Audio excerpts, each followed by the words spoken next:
Isso aí, estamos ao vivo. Boa noite, pessoal. Sejam bem-vindos a mais um webinar do Embarcados. Tudo bem com vocês? Antes de começar, vou pedir que vocês escrevam aí no chat a cidade que estão, tá? Para a gente ter uma ideia aí de onde está a audiência. Tá? Fiquem à vontade aí para escrever e dar boa noite aí a todos. Hoje nós vamos ter um webinar muito bacana, tá? Como vocês podem ver aí, os convidados aí são pessoas importantes aí da área, tá? Então vai ser bem interessante, espero que vocês aproveitem. Tá? Maravilha, pessoal, Jaraguá do Sul, Curitiba, Amazonas. Isso aí, pessoal, sejam bem-vindos. Tá? Vai ser um webinar bem interessante. Vocês já estão acostumados aí a participar do webinar do Embarcados. A gente está trazendo conteúdo aí sobre a área. E hoje a gente traz o conteúdo aí sobre sistemas embarcados, tá? No caso aí, sobre o ensino de sistemas embarcados.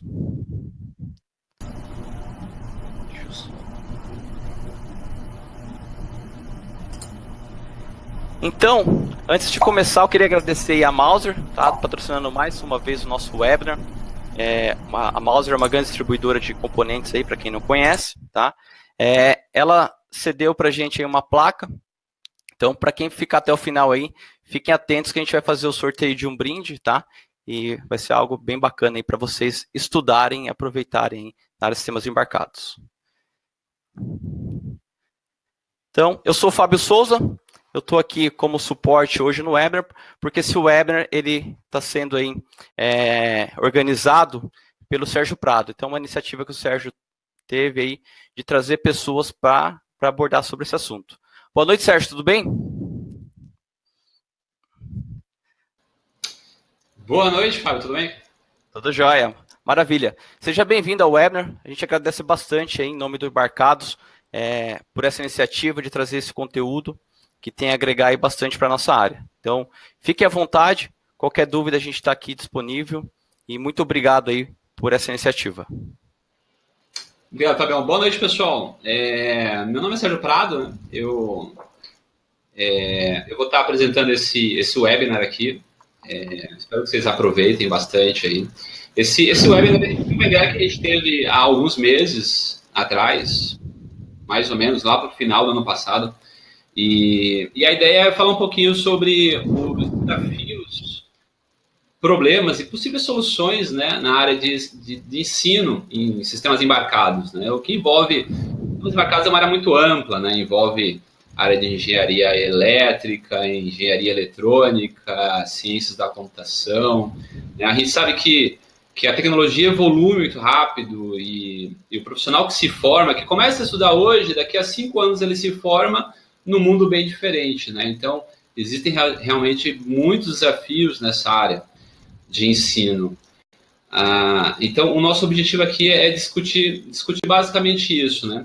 Eu vou ser basicamente o moderador desse webinar, né? Então, o objetivo é... Eu atuo já na área de educação há um bom tempo, através da minha empresa, só que eu não sou da área acadêmica, né? Eu sou da indústria. Então, mas nada melhor do que pessoas, né, da área acadêmica, profissionais da área acadêmica, para a gente conversar sobre a área de educação. Então, eu trouxe aí 3 ilustríssimos professores aí que vão estar com a gente durante esse webinar. A professora Kalinka, da Universidade de São Paulo, o professor Marcelo, da Universidade Federal de Uberlândia, e o professor Rodrigo, lá da Unifei, em Itajubá. Eles vão estar aí com a gente hoje para a gente falar sobre educação em sistemas embarcados. Eu tenho aqui um monte de perguntas, né, que a gente deixou preparado para perguntar para eles. Vai ser meio um painel mesmo, então a gente vai fazendo perguntas, eles vão respondendo, a gente vai discutindo, possivelmente surgirão novas perguntas. Peço que vocês participem bastante, né? A ideia é que vocês participem, tragam perguntas, né? A gente sabe que educação é um tema que não envolve só a instituição de ensino, né? A instituição de ensino não é a única responsável pela educação. Os professores da instituição são responsáveis, os próprios alunos também são responsáveis, né, pelo processo de aprendizagem. O mercado de trabalho também, né, conforme ele vai absorvendo os alunos, os graduandos, ele acaba assumindo uma certa responsabilidade sobre a formação daquele profissional. Então, são várias áreas envolvidas, a gente vai procurar tentar abordar todas essas áreas aqui neste webinar. Para a gente começar, a gente vai se introduzir rapidamente, né? Nós 4, começando por mim, né? Já que eu estou falando, Meu nome é Sérgio Prado, talvez alguns me conheçam pelo meu blog, né, sergioprado.org, talvez alguns me conheçam porque já fizeram algum treinamento comigo. Nos últimos 7 anos eu tenho atuado com a minha empresa, a Embed Laboratories, ministro treinamentos na área de sistemas embarcados. Talvez alguns me conheçam na comunidade, eu vou muito em eventos da área, eu sou um dos fundadores do Embarcados, junto com o Diego Sueiro. Hoje já não atuo nesse projeto, hoje o Diego, o Fábio, o Thiago e o Henrique, eles que estão cuidando do projeto. E sou um profissional que tem mais de 20 anos de experiência aí na área. Vamos começar com os professores, aproveitando. Marcelo, você está conseguindo escutar a gente? Consegui resolver aqui os problemas. Bacana, então vamos começar com o Marcelo, professor Marcelo. Conta um pouquinho de você, Marcelo, o que você faz aí na Federal, a sua experiência. Bom, boa noite para todo mundo. Hoje, nos últimos 3 anos, quase 4 anos, eu tenho trabalhado aqui mais voltado especificamente para ensino de sistemas embarcados, nas disciplinas relacionadas no curso de controle e automação, e também a partir de redes de computadores, mais voltado um pouco para redes industriais, né, que são áreas até que tem bastante relação. Mas antes de estar aqui, a gente passou um bom tempo trabalhando, devo ter uns quase 15 anos aí como engenheiro, em geral engenheiro de desenvolvimento, envolvido na maior parte do tempo, de novo, com sistemas embarcados, né? Então, foi bom, foi um casamento interessante, né? Dá para a gente compartilhar com os alunos hoje bastante experiência. Bacana. A professora Kalinka, está por aí?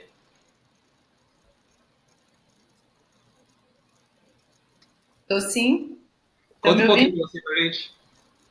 Boa noite. Eu sou Kalinka, eu sou daqui da USP de São Carlos. Eu atuo no Instituto de Ciências Matemáticas e de Computação. A gente tem trabalhado bastante na área de sistemas embarcados, mais na parte de sistemas embarcados críticos, né? A gente tem brincado bastante com os drones, ou VANTs, né, os veículos aéreos não tripulados, e a gente tem procurado aliar segurança, tanto na parte de security quanto na parte de safety, a esse tipo de sistema embarcado, né? Então, a gente tem atuado junto aos cursos de bacharelado em ciência da computação, em sistemas de informação e também em engenharia de computação, que são áreas que têm atuado tanto na parte de hardware quanto na parte de software de sistemas embarcados. Então, a ideia é a gente poder contar um pouquinho do que a gente está fazendo e de como a gente está atuando nessa área aqui dentro do CMC. Bacana. Professor Rodrigo? Olá, boa noite, tudo certo? Conta um pouquinho de você aí. Sim. Eu sou, então, o Rodrigo, aqui da Universidade Federal de Itajubá, aqui no sul de Minas, né? E eu tenho trabalhado agora nos últimos quase 10 anos com sistemas embarcados e, normalmente, muito próximo da eletrônica. Então, são sistemas onde você tem mais acionamento do hardware em si, criação de placas, projetos, então, uma pegada um pouquinho mais perto do hardware. A gente tem, nos últimos 2 anos, a gente abriu uma linha na questão de usabilidade, que é um problema grande na área médica, que é como é que eu deixo o meu sistema o mais simples de ser usado pelas pessoas. Que grande parte dos erros vem de não entender a interface, não entender as sequências, e às vezes você vai querer mudar alguma coisa na interface e você tem que jogar o projeto fora e começar de novo. Então, como é que eu já começo de maneira correta a interface, as estruturas? A gente caminhou um pouquinho nisso, e tem uma interação muito grande com hardware, e acaba trazendo um pouquinho da área da questão de interface homem-máquina, que é bastante comum da área de ciência da computação, né? Então, a gente tem migrado entre engenharia eletrônica e ciência da computação há um tempinho razoável. Legal, bacana. A gente vai começar a gente tem alguns slides, só para dar uma orientação nas perguntas que a gente vai fazer, né? A gente vai focar inicialmente em falar um pouquinho de cursos existentes, né, na área de sistemas embarcados, porque sistemas embarcados em si não é uma disciplina, né, é uma área de atuação, né, o que envolve conhecimentos muito abrangentes, né, pode envolver mecânica, elétrica, eletrônica, computação, né, Então, eu queria começar... Eu não sei se o slide passou aí ou não, porque eu mandei aqui um next, não sei se foi. Não, ainda está nos convidados. Você pode passar aí, Fábio, por favor? Eu mandei um next aqui, não foi. Obrigado. Então, a gente vai falar um pouquinho sobre isso. A ideia, mais uma vez, do webinar é um painel de perguntas e respostas, né? Não necessariamente todos os professores precisam responder todas as perguntas, né? Então, eu vou, possivelmente, aleatoriamente, escolher um dos 3 professores para responder. E é lógico que se alguém quiser complementar a resposta de um outro professor, pode complementar. Eu vou começar, então, com uma pergunta sobre quais são os principais cursos. Imagine que um adolescente, né, quer entrar numa faculdade, né, vai selecionar um curso. Ele quer entrar nessa área de sistemas embarcados, né, porque ele tem um tio bem bacana chamado Sérgio Prado, que é apaixonado pela área, só que ele está em dúvida, né, ele não sabe se ele escolhe ciências da computação, engenharia elétrica, engenharia eletrônica, são vários os cursos, cada um tem o seu foco, e eu sei até que, dependendo da instituição de ensino, o próprio curso pode variar um pouquinho, né? Mas se vocês puderem dar uma introdução rápida nos principais cursos que envolvem e estão relacionados à área de sistemas embarcados, né? E um pouquinho da grade de cada um deles, a diferença entre a grade de cada um deles. Eu vou escolher o Rodrigo para começar a responder essa pergunta. Valeu. Eu acho que é legal a gente abrir um pouquinho nessa área, até para explicar um pouquinho a estrutura. Se a gente for para ciências da computação, os outros cursos, a gente tem uma diferença bastante grande de possibilidades. Dentro das engenharias, acaba que é muita coisa muito parecida, porque o MEC acaba... existe uma estrutura bastante rígida do MEC que a gente tem que obedecer, então são 2, 3 anos muito parecidos. Então, para quem está com dúvida entre as engenharias, eu normalmente falo essa mesma coisa. Pega a grande área. Então, tenta decidir entre mecânica, entre elétrica, entre química, que dentro da área você acaba conseguindo se especializar depois. Especificamente dentro do sistema embarcado, a gente tem 2 grandes vertentes muito grandes, que hoje são áreas muito distintas, que é a parte de hardware e a parte de software. Então, não dá também para acreditar que uma pessoa vai ser especialista nas duas. É como querer hoje formar em mecânica e em elétrica, são áreas completamente diferentes hoje. Tem muito algoritmo, tem muita coisa de computação que eletrônica não vê, que às vezes até engenharia da computação não vê, e tem muita coisa de hardware que nem se toca no curso de ciência da computação. Então, se você conseguir tentar definir mais ou menos essas áreas, eu acho que esses 2 cursos são os 2 contrapostos, né? Ou eu vou para a ciência da computação, porque eu tenho uma pegada mais de software, ou eu vou para a engenharia eletrônica, porque eu estou mais preocupado com hardware. Quem acaba tentando juntar um pouco desse gap é a engenharia da computação. Você tem uma quantidade muito boa de software, dá para você aprender geralmente. É importante lembrar o que o Sérgio comentou também, varia muito de instituição para instituição. Então, se você está com dúvida onde você vai entrar, a melhor coisa que você faz é digita o nome da instituição, espaço, o nome do curso, espaço, grade curricular. Dá uma olhada no nome das matérias, aí você vai ver se aquele curso tem uma pegada mais de hardware, mais de software, que às vezes você tem uma instituição que é engenharia da computação, mas o foco é mais software. Tem outra que é engenharia da computação, mas é mais próximo do hardware. Então, acho que isso ajuda. Até mesmo dentro de ciências da computação, sistemas de informação, engenharia eletrônica, engenharia elétrica, controle de automação, são áreas que dá para se trabalhar. Então, acho que olhar a grade do curso que você está interessado, talvez te ajude a tirar um pouco essa dúvida. Se você está mais voltado para coisa mais alto nível, está preocupado em fazer interface, está preocupado com conexão na web, IoT, ciências da computação é uma estrutura legal. Porque tem muita coisa dessa área de segurança, na área de banco de dados, que é mais o foco do pessoal de ciência.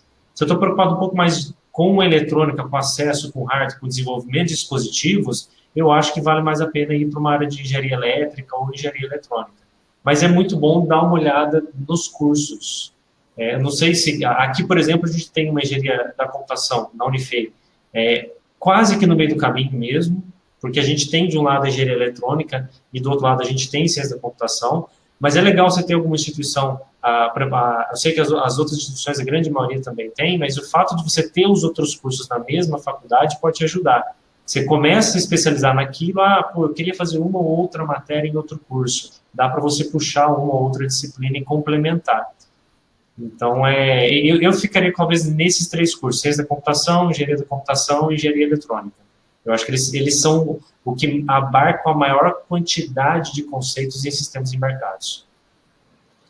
Legal. Como que funciona na USP, Kalinka? Então, na USP, o nosso curso também, ele é uma mistura da engenharia elétrica e da computação. Ele é um curso bastante forte nas 2 áreas. Então, assim, para quem tem interesse tanto na parte de hardware como na parte de software, é um curso bastante pesado e bastante denso, justamente por isso. As cargas horárias são puxadinhas, porque o que a gente tenta dar para os alunos é essa visão integrada mesmo. Então, os alunos que saem formados em engenharia da computação aqui no ICMC, eles têm uma excelente formação nas 2 áreas. O que a gente sabe, né, é que o pessoal da elétrica, por exemplo, foca mais na parte de eletrônica e deixa um pouco a parte de algoritmo. E a engenharia da computação supre isso. Então, a gente tem todos os semestres, desde o primeiro, na entrada do aluno no primeiro ano, até o 3º ano, todos os semestres ele tem disciplina de computação. Então, isso é bem puxado mesmo para a gente aqui.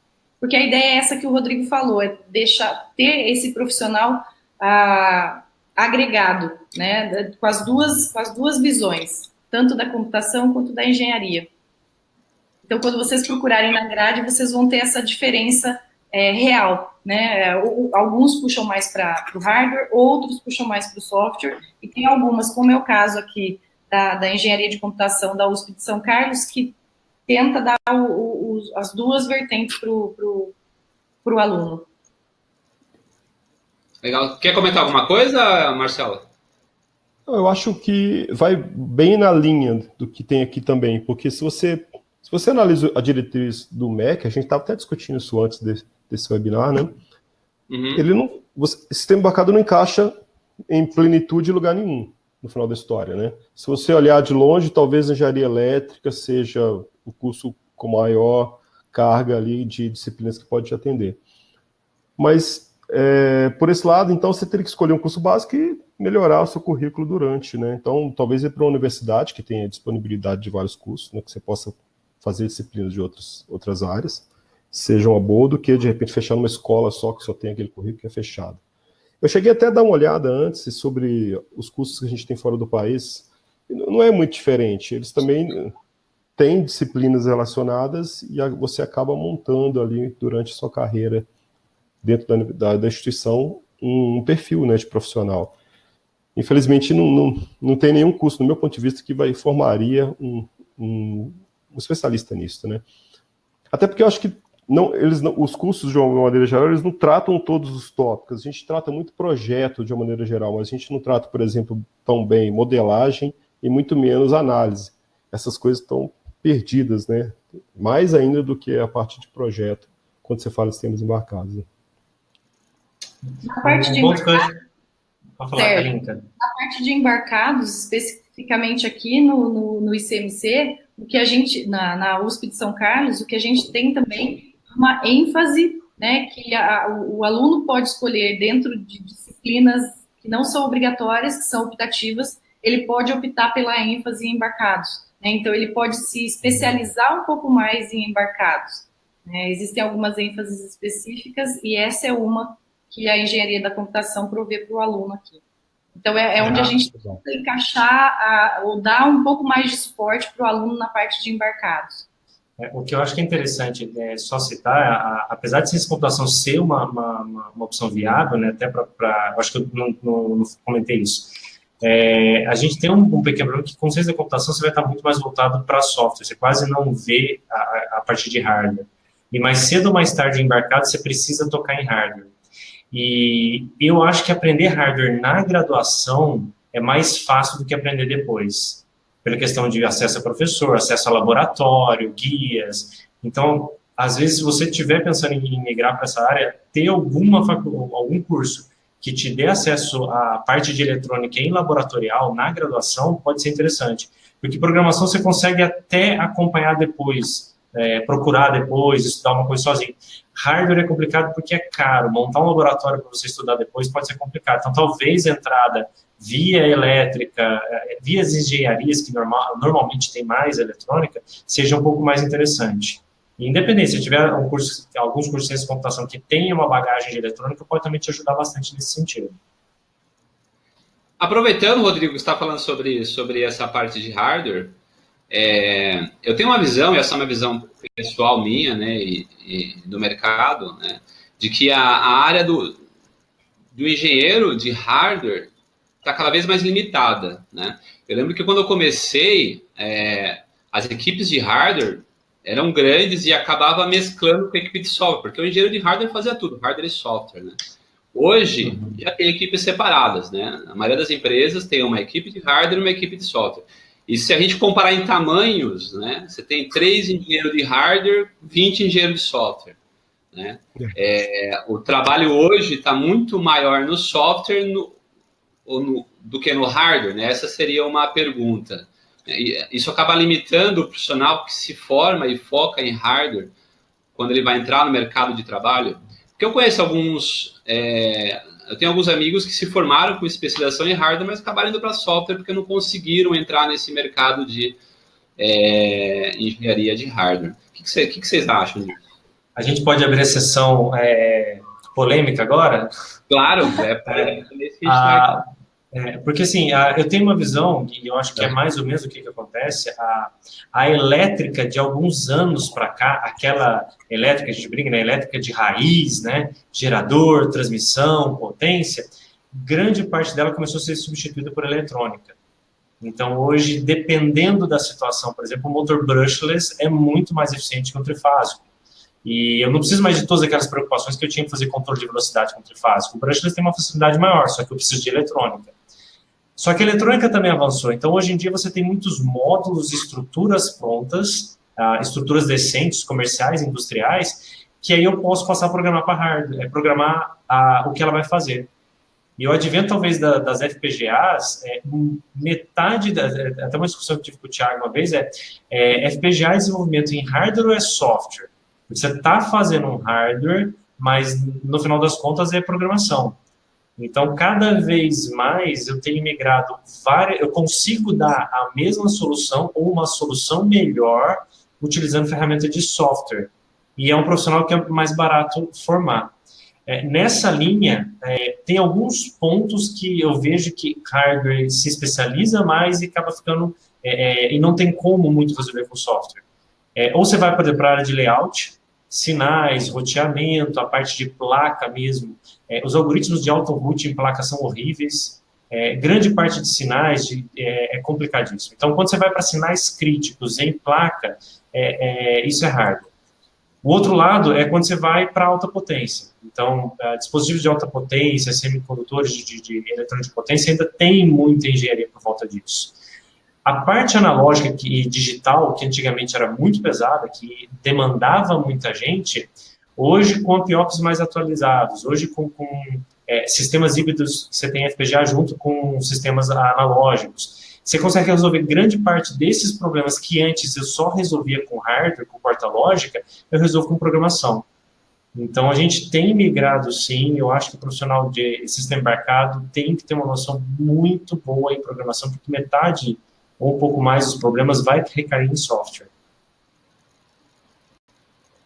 Legal, legal. Eu acho também que a gente acabou tendo uma distância grande, né, entre o que é um projeto de hardware mais simples, né, um projeto microprocessado, microcontrolado, desculpa, alguns periféricos, né, como o próprio microcontrolador assumiu muitas funções, o projeto acaba fácil. Você vai pôr um desacoplamento, colocar uma boa fonte ali, regular, você tem um projeto mínimo, que muita gente está capaz de fazer. Mas você está com outro extremo hoje de projeto que ficou muito difícil de fazer. Os processadores, sabe, 300 pinos, é um mega layout, né? Fontes específicas, vários chips para você fazer, às vezes, uma fonte, né? Dependendo da família que você está escolhendo, do part number que você vai usar. Então, gerou um gap aí também. Não é fácil você chegar nesse segundo nível como engenheiro de hardware, né? Então, aí o pessoal está preferindo, de repente, comprar um hardware commodity da China que faz o que ele quer e fica muito mais barato para ele do que ter uma equipe desenvolvendo, né? Então, tem um problema aí nisso, né? Também, no meu ponto de vista.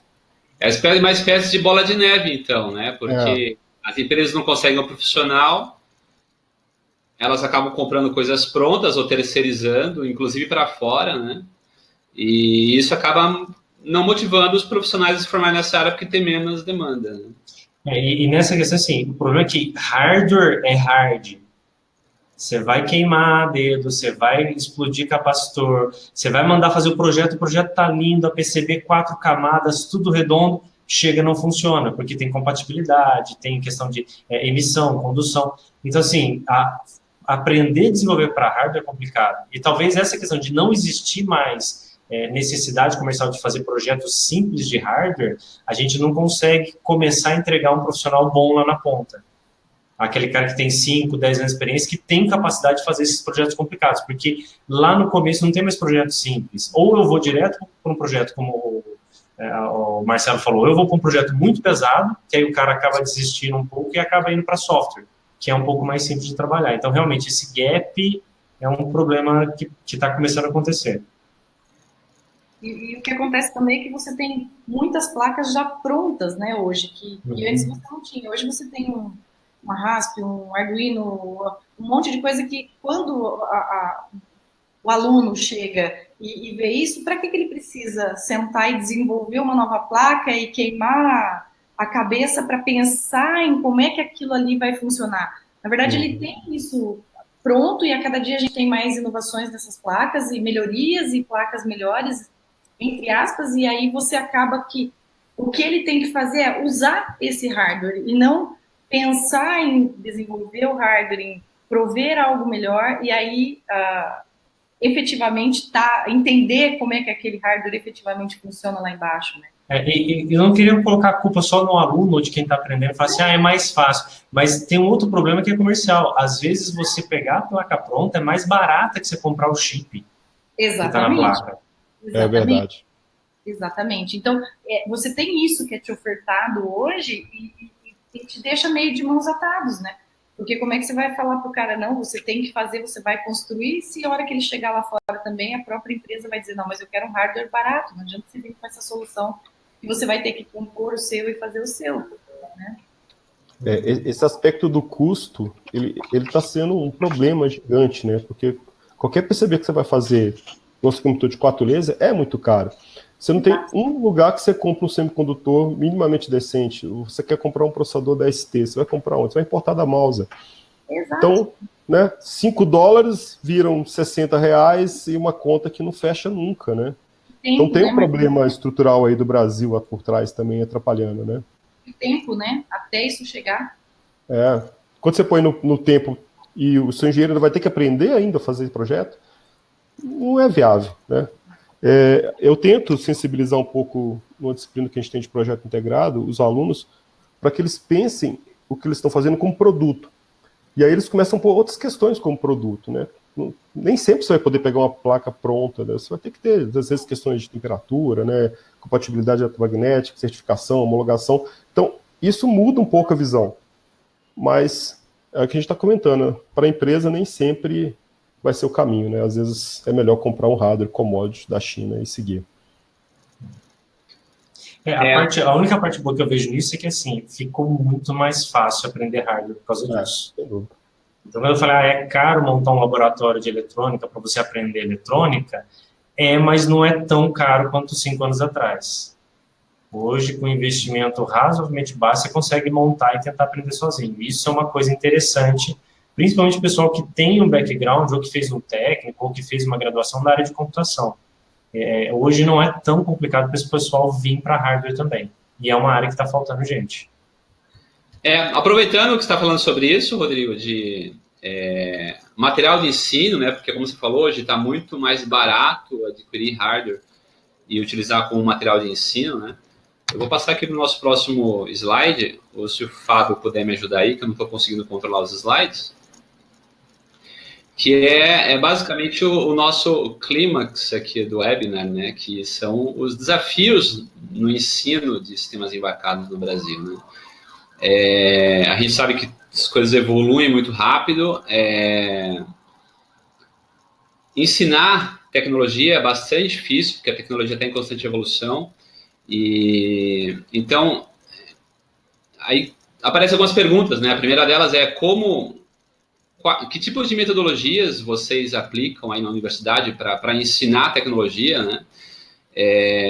Porque eu acredito, pelo menos, que mais importante do que ensinar a tecnologia em si é ensinar o aluno a aprender sobre a tecnologia, né? Porque hoje ele pode aprender linguagem C, mas ele vai para o mercado e vai ter que usar a linguagem Rust, vai ter que usar a linguagem, enfim, algo que ele não aprendeu, mas se ele aprender a aprender na universidade, ele vai conseguir ir para o mercado e se adaptar, porque o mercado, o que ele mais exige hoje é a capacidade de adaptação, né, do profissional às mudanças da tecnologia. Então, é uma pergunta assim um pouco aberta, né, que envolve a questão que tipo de metodologias, né, vocês acabam aplicando aí para ensinar os alunos na área de tecnologia e como que a gente poderia resolver esse grande problema, né, da constante evolução da tecnologia, e é um problema mundial, né? Vamos começar pela Kalinka.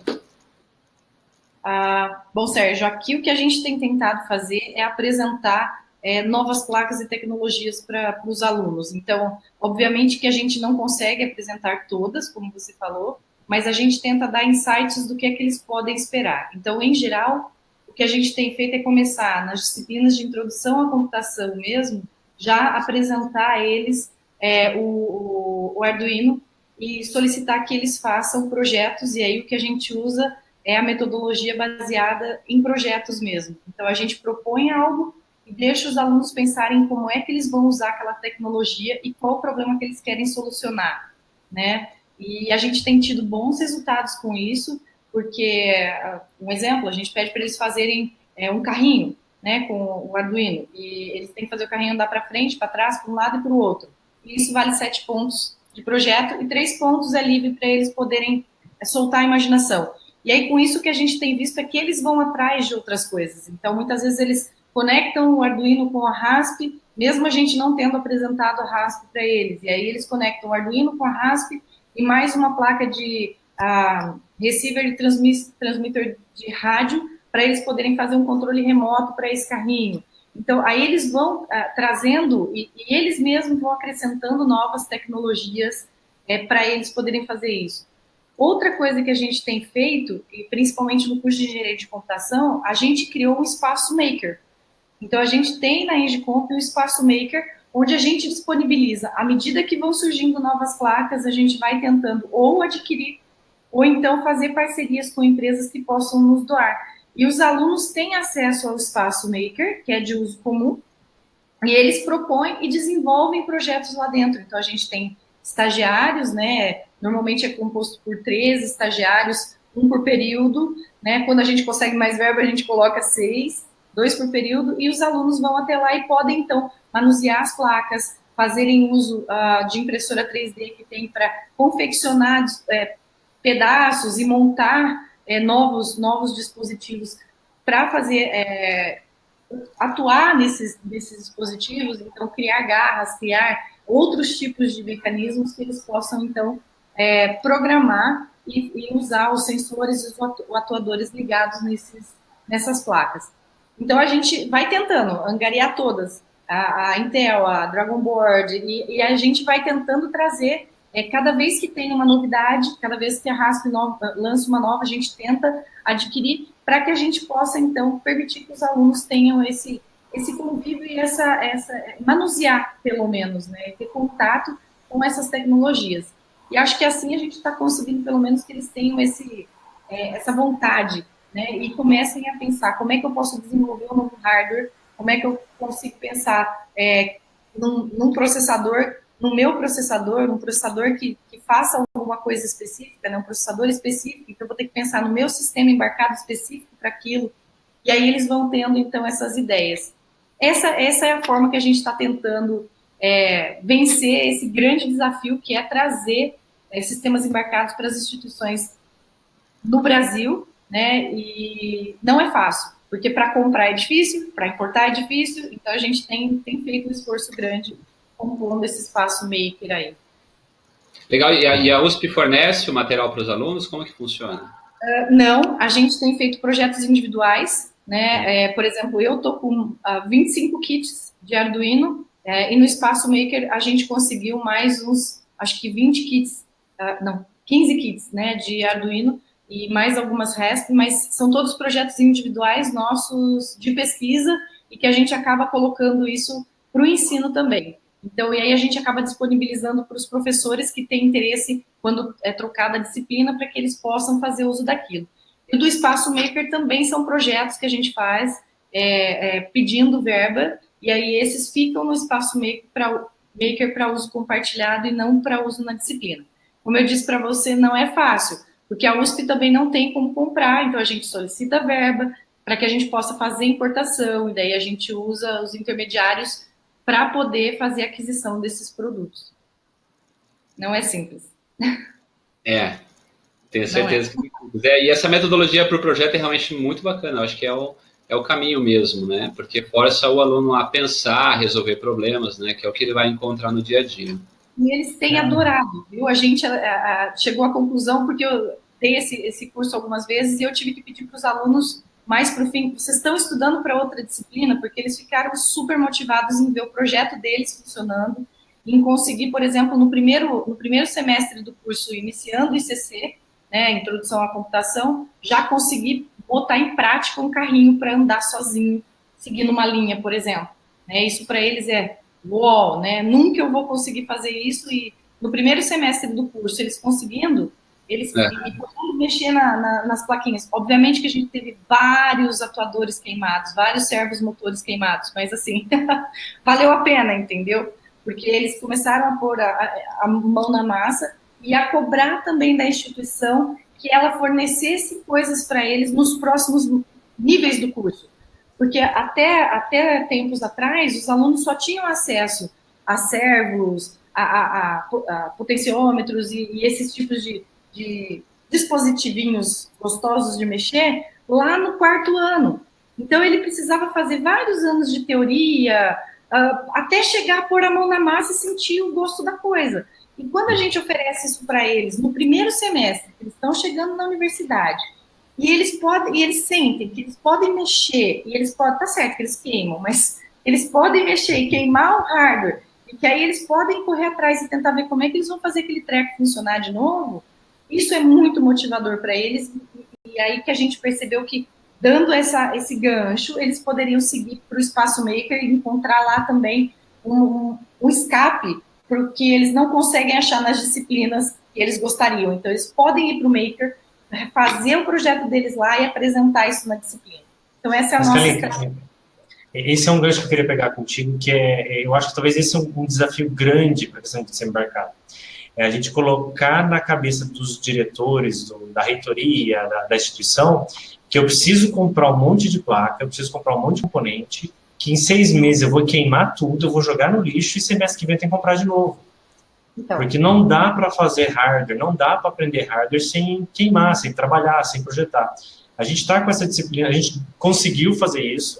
Hoje a gente trata, a gente tem as disciplinas do sistema embarcado, são 2 disciplinas do sistema embarcado, 3 disciplinas do sistema embarcado e 3 de projeto. Nas disciplinas de projeto, a gente compra todos os componentes, os alunos montam as placas, a gente manda fabricar as placas fora, as placas vêm, eles montam, soldam, montam uma cara a mais de produto. Chega no final do semestre, aquilo vai para o lixo, porque era o projeto do aluno. O lixo pode dizer, a gente deixa para os alunos para eles usarem em outras disciplinas. Sim. Mas, em termos de instituição, aquele dinheiro foi gasto com aqueles alunos, ano que vem tem que gastar de novo. A gente teve uma reunião uma vez por essa questão de financeira, a gente falou, olha, eu estou fazendo igual a Química faz. A Química pega 3, 4 reagentes, põe no laboratório, mistura, os alunos viram o que aconteceu, joga fora. Então, eu preciso de que o aluno ponha a mão, que ele queime, que ele monte, que ele faça a placa. Então, eu preciso de recursos para isso. E não é só recurso para ter placa de aprendizado, que é o nível que a grande maioria das instituições está hoje. A gente está brigando por arrumar placa para ter placa no laboratório para não trabalhar. Não é só isso. É o arrumar dinheiro para poder permitir que o aluno faça o projeto dele, com os componentes que ele quiser comprar, que ele passe pelos problemas da vida real. A gente conseguiu fazer isso em 2 disciplinas, os projetos saem em nível muito interessante, a gente força todo mundo para fazer a placa em SMD, para confeccionar, para soldar tudo em SMD. Depois a gente parte para usar o firmware, para desenvolver o firmware para a placa. É uma dor de cabeça para o professor, porque tem 6 placas diferentes, então você tem que dar manutenção em 6 produtos completamente diferentes. Mas o feedback do aluno, que é o que você falou, ele ter na mão dele um produto que ele fez, que ele viu funcionando, que ele viu trabalhando, que ele montou, que ele projetou, que ele criou alguma coisa, eu acho que isso ajuda ele a continuar no curso de maneira muito fácil. Redução de evasão, o aumento da felicidade do aluno no trabalhar daquilo. Então, acho que um desafio grande é isso, como é que eu trago recurso para permitir que o aluno possa fazer um projeto cada vez mais próximo do projeto da vida real. Não só ficar usando o kit pronto. O Arduino é muito bom, a Raspa é muito bom, mas ele precisa desenvolver coisas que ele planejou. Sim. Aí, Rodrigo, o que a gente tem tentado com isso é mostrar, né, e o que eu tenho feito. Quando eu ministro esses cursos, eu tento fazer uma feira no final do semestre, onde os alunos expõem isso, e a gente tenta mostrar isso com matérias de difusão científica, né, no caso a gente tem a parte do ICMC ali da USP, onde a gente consegue fazer difusão científica, então a gente tira fotos, a gente faz textos maravilhosos e tenta conscientizar, mostrando, olha o que a gente está conseguindo na disciplina, olha a taxa de evasão, olha os alunos felizes, né, em estar mexendo com isso. E a gente espera que isso dê um retorno nesse âmbito que você está falando, a gente conseguir mais apoio das pró-reitorias de graduação em dar recursos para os laboratórios para que a gente possa comprar esse tipo de equipamento. Só que o que eu percebo é que a gente tem que fazer esse trabalhinho, entendeu? A gente tem que fazer esse trabalhinho de formiguinha, de provar para eles que isso é importante. E para fazer isso, a gente tem que fazer funcionar. Então, nessas disciplinas mesmo que eu estou dando, em geral, os alunos ferram com as pontes H, né? Eu tive que comprar do meu bolso. Então, você vai lá e compra umas pontes H para os alunos queimarem, entendeu? Mas, assim, se não for feito isso, não funciona. Então, a gente está tentando fazer essa conscientização de baixo para cima, com um trabalhinho de formiguinha mesmo. Faço essas feirinhas no final para os alunos mostrarem o projetinho deles, para eles darem entrevista para o pessoal da universidade, fazer os textos dizendo, olha, foi maravilhoso, é isso que a gente precisa. E como eu disse para vocês, eles darem o feedback, porque às vezes que eu ministrei essa disciplina, eu cheguei a ministrar na mecatrônica, na engenharia de computação. O que os alunos fizeram de primeiro ano foi buscar a coordenação para solicitar que a coordenação fornecesse material para eles. Não só o que eu levava na aula para eles poderem mexer, mas que a coordenação pudesse fornecer material para eles. E óbvio que a coordenação teve que começar a subir esse pedido. Então, veja, eu acho que é difícil, mas é empurrando devagarzinho que eu acho que a gente vai conseguir conscientizar. Eu não consigo enxergar de outra forma, porque levar para o pessoal, para a direção, para a reitoria, dizer, olha, a gente precisa de dinheiro, é mais uma pessoa pedindo dinheiro que eles acham que é olhando o próprio umbigo, entendeu? Então, se a gente conscientizar os alunos e eles, sendo uma massa maior, começarem a questionar a universidade, a gente vai ter esse feedback. Acredito eu e espero eu, né? É meu investimento. Eu concordo. Eu sonharia em acordar aqui e dar uma aula com esse suporte que hoje o Rodrigo está conseguindo na Unifei. Isso é muito, muito legal, você conseguir fazer o projeto do início ao fim, trabalhar com sua placa, sofrer com ela, aprender com ela. Perder o medo de projetar, que é o que eu sinto nos alunos. Mas a gente aqui não tem uma estrutura ainda para isso, e se vocês têm problema de dinheiro, eu acho que a gente tem talvez um pouco mais.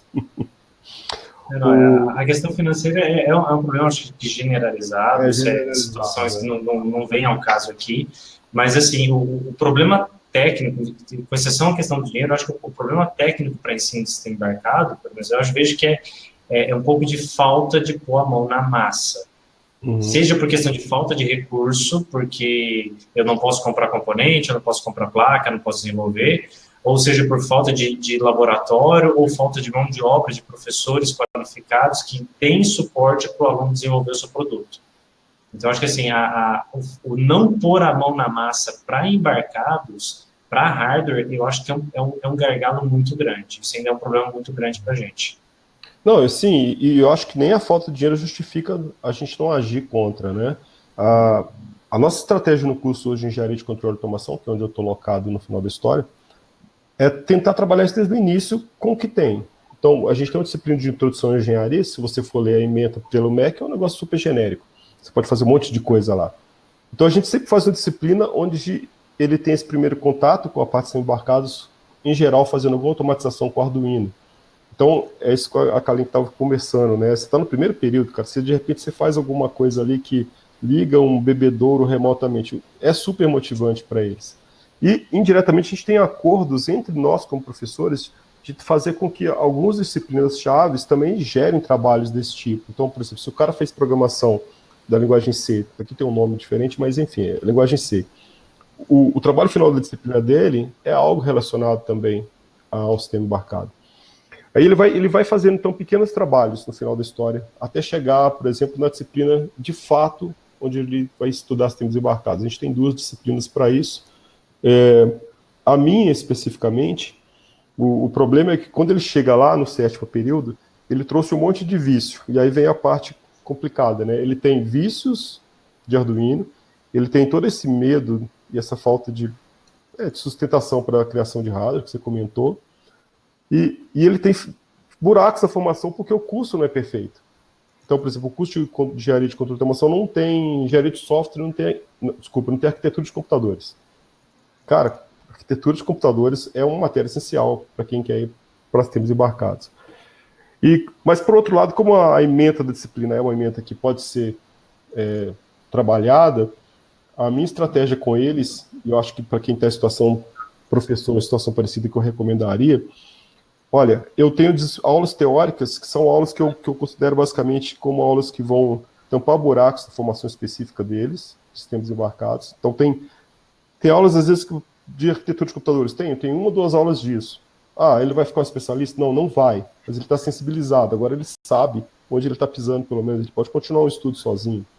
Então eu venho tampando esses buracos e mudando o mindset dele de desenvolvimento.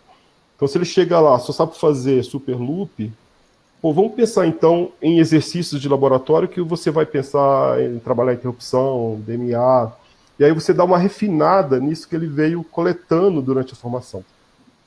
Só que, de novo, né, sem muito recurso, a gente tem algumas placas e muita criatividade no final da história, né? Tem projetos no final. Esse é um ponto, assim, é bem específico, mas acho que vale a pena comentar um pouquinho. Eu vejo uma dificuldade muito grande dos alunos que, normalmente você começa a aprender linguagem C para desktop, ou você vai para analógica, ou circuito, independente da bagagem que você vai trazendo, quando você entra no sistema embarcado, você vai programar em C para uma placa, a capacidade de tentar entender que aquilo ali não é estático, que não é começo, meio e fim, você tem várias atividades rodando ao mesmo tempo, você tem questão de interrupção. Então, essa questão de atividades rodando em paralelo, de coisas não serem estáticas, isso eu acho que é um problema muito grande que, pelo menos, eu vejo dos alunos para conseguir entender. Então, você coloca uma interrupção rodando alguma coisa, você tem um programa principal fazendo outra, foge completamente de toda a bagagem que a gente está acostumado com programação normal. Então, a pessoa de engenharia de computação, eletrônica ou ciência de computação, ele vai andando com a programação, ele acaba, que nem você falou, acaba viciando nessa estrutura de que o programa tem sempre começo, meio e fim, as coisas sempre são chamadas na hora que elas são chamadas, e aí na hora que você entra nessa área, é mais ou menos o mesmo gap que você tem quando você sai de programação normal para multicore, programação assimétrica. Eu acho que esse é um buraco que a gente não tem onde explorar e apresentar isso com calma para os alunos. Concordo, e fica mesmo. Então, essa parte a gente trabalha em laboratório. Os laboratórios sempre têm um desafio que, no final, ele tem 2 boas formas de resolver. 2 formas de resolver. Uma do jeito que ele fazia antes, uma completamente diferente, que é do jeito que, talvez, pensando como profissional, fosse mais adequado. E aí você vai mudando o mindset dele, né? No final da disciplina, eu sinto que eles estão felizes porque eles viram muita coisa interessante e passaram a pensar de forma profissional, né? Mas, enfim, o chato disso é que depende muito do que você faz, depende muito do profissional que está fazendo, né? Não é uma coisa que está escrito na ementa. Exatamente, a ementa é aberta, né? A sorte que aqui entrou um pessoal bastante novo e a gente conseguiu criar as emendas das disciplinas, mudar a grade para uma estrutura mais nova. Até voltando de novo aqui no desafio de ensino, a grande maioria dos cursos mais tradicionais ainda mantém disciplinas e ementa muito antigas. Então, a gente tem que separar duas coisas. Não é porque é velho que é ruim, não é porque é antigo que não serve. O importante é saber se aquilo é conceito ou se aquilo é tecnologia. Então, mapa de Carnot, a ideia de eu conseguir reduzir o nível de complexidade, a questão de máquina de estados, eu preciso entender porque os conceitos daquilo são importantes. Agora, existem coisas que vêm junto com isso que são tecnologias. Então, hoje em dia, por exemplo, falar em famílias lógicas já não faz tanto mais sentido, porque fan-in, fan-out, ninguém mais trabalha com circuito discreto em digital. Isso é tecnologia, então isso ficou para trás. E muitas grades e muitas disciplinas, elas estão presas em tecnologias que não se utiliza mais. A gente precisa tirar disso o que é conceito importante para manter e atualizar em termos de tecnologia. Isso eu acho que é um problema que é grave na maioria das instituições. E você acha que esse problema, qual que é a origem dele, Rodrigo? São os professores que não se atualizam? É a dificuldade dos professores de atualizarem a ementa, porque tem alguém que padroniza e tem que ser daquela forma? É a instituição que engessa? O que você acha que é o grande problema? Olha, existe os professores que acabam entrando nas coordenações de curso, eles têm uma liberdade razoável para fazer alteração. Normalmente não é tão engessado. O maior problema é o docente, porque depois nós quatro, né, já fizemos alguma aula, a gente já preparou alguns slides, aí você fala, putz, para eu mudar agora eu vou ter que jogar quase tudo aquilo fora e fazer tudo de novo. Então, há uma inércia muito grande para essa questão de conseguir atualizar. Eu não sei se poderia ser um fato, uma venda de mercado interessante, as fabricantes desenvolver, por exemplo, tanto material didático, slide, placa, guia, que simplifique o professor dar espaço. Porque é muito demandante você falar assim, agora eu trabalhava numa arquitetura microcontrolador, eu trabalhava com 6800, com HCS 11, ou estava trabalhando com Z80, agora eu vou migrar para um ARM. O trabalho que se tem é quase jogar fora o que você tem de slide, porque muda a arquitetura, os conceitos são os mesmos, mas os exemplos você vai ter que mudar, os laboratórios você vai ter que mudar, porque não são os mesmos registradores, não são o mesmo série de instrução. Às vezes um era Harvard, outro é von Neumann, muda muita coisa. Então, assim, você tem um problema grande que demanda muito trabalho. E nas instituições, aí é um problema, talvez, não sei se é específico das públicas, mas, quer dizer, o problema dos dois lados. Das públicas é que o professor na pública não é professor. Ele é professor, ele é pesquisador, ele é administrador, ele é coordenador de curso, ele chuta a bola, você tem tudo para fazer. E na particular, você tem um outro problema. O professor não é professor, ele é professor e professor e professor. Ele dá aula de manhã, de tarde e de noite. Então, não se tem tanto tempo para poder evoluir o material.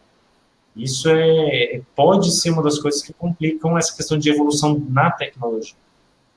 Eu acho que a malha na universidade pública, ela demora mais para fechar também, Rodrigo, entre você definir uma ementa talvez até clara, bem detalhada, para ser cumprida, e o professor ir para a sala de aula e fazer outra coisa, que a gente sabe que às vezes acontece.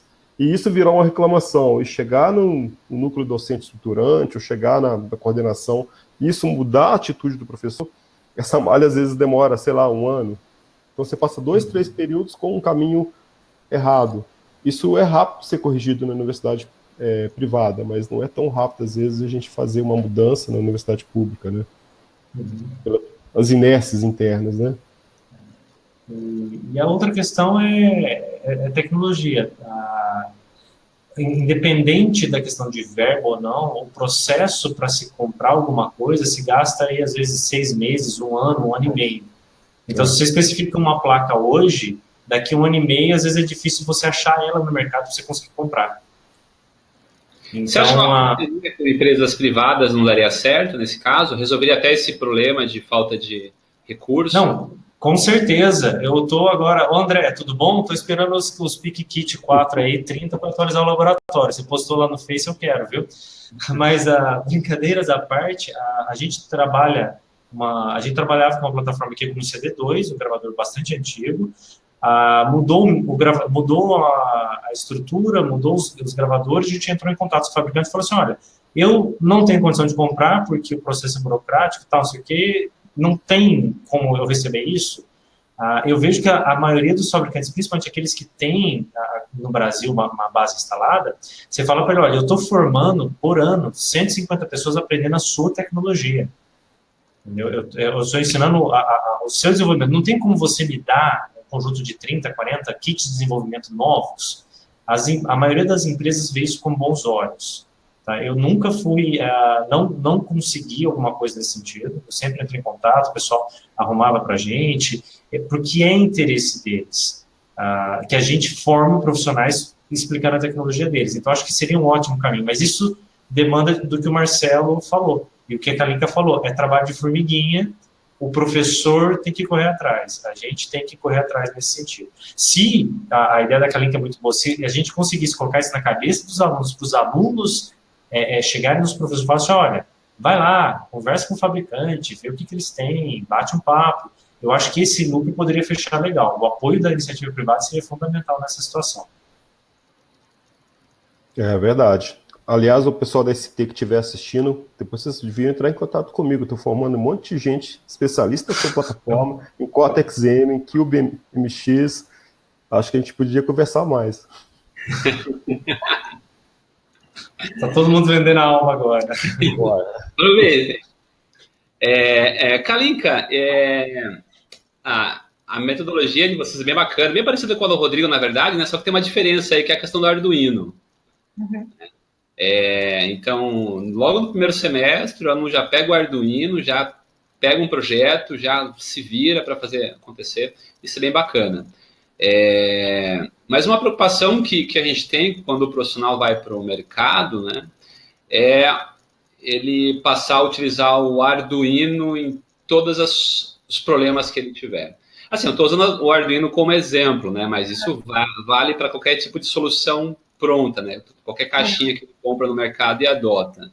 E, na verdade, isso pode se aplicar de forma mais genérica a tudo, porque hoje tem tudo muito pronto na internet. Então, você quer alguma coisa, você acha, né? E é Ctrl+C, Ctrl+V. Então, existe essa preocupação de a gente estar educando uma geração Ctrl+C, Ctrl+V, né? Capaz de montar, plugar bloquinhos, né? Mas não saber como o negócio funciona.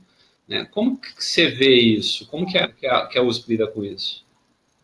Então, na verdade, o que a gente tenta fazer quando a gente dá essa matéria baseada em problem-based learning, né?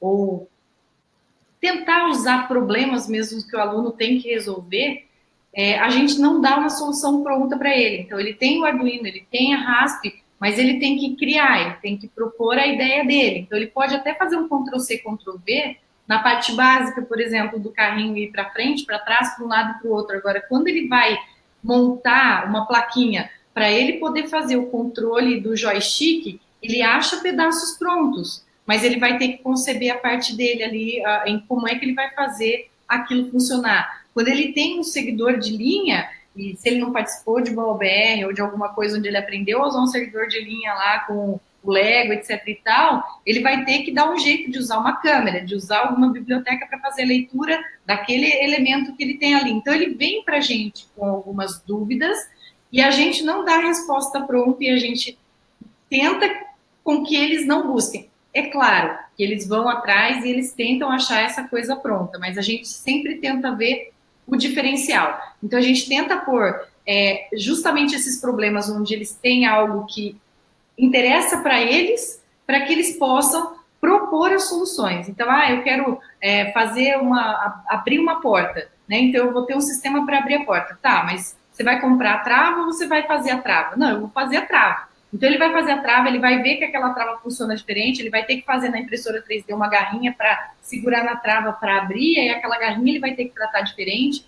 Então, o que a gente tenta dar para os alunos é como é que ele vai tentar resolver e propor uma solução para aquele problema. Então, essa estratégia de problemas é o que a gente está tentando usar para que eles não copiem, tá? Para que eles não peguem isso pré-pronto, né? E, assim, eu acho que tem funcionado. A gente tem tentado mostrar que copiar não vai ser a solução e que nem tudo eles vão achar pronto também. E quando eles têm alguns desafios novos, eles vão ter que fazer algo diferente. O que a gente tem feito, tentado fazer constantemente dentro da USP também, são os hackathons, né? A gente tem proposto essas atividades, o Espaço Maker tem tentado agir dessa forma.